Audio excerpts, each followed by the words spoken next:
99 marta yaxshilik qilib, bir marta shu so'ragan narsasini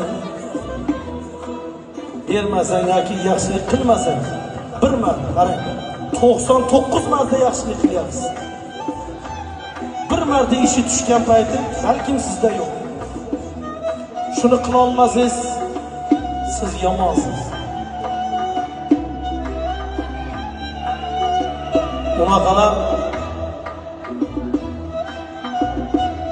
Xudodan emas, bandadan so'raydigan bandaga muhtoj, Xudoni borligini esdan chiqardi. 99 martaning o'rniga tiz cho'kib tahorat bilan Allohdan sidqi dildan yig'lab so'rasa, banda berganni Xudo ziyodasi bilan beradi. Yomon g'iybat qiladigan odam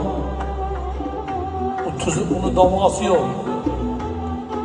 Qadimda endi texnikalar bunday rivojlanmagan, boshqa kasal bo'lsa tabiblarga olib borar ekan odamlar.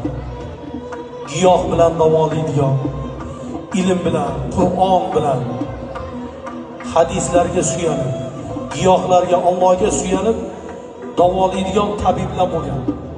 Hozir endi mana texnikalar rivojlanib, har xil kasalning mutaxassisi bor o'zi. Shunda savol berar ekan davosi yo'q kasallarga. Mabodo olim odamni, hofizi Qur'on, qori odamni g'iybat qilmaganmiding? Agar u g'iybat qilgan bo'lsa, uni davosi yo'q ekan. Qarang, g'iybat qilsa bo'ladi boshqani. Ahli ilm emas lekin. Qori odamni, olim odamni g'iybat qilsa, Xudoyim taolo bedavo dard berar ekan. Chunki ular tirik Qur'on. Tirik Qur'on. Olimlar Allohning do'sti. Ularni g'iybat qilib bo'lmaydi o'rtoqlar. Ba'zilar shularni ham kech qo'ymayapti-da. Shunaqalardan Xudo asrasin. G'iybatchilarga bir qarsak bo'lsin.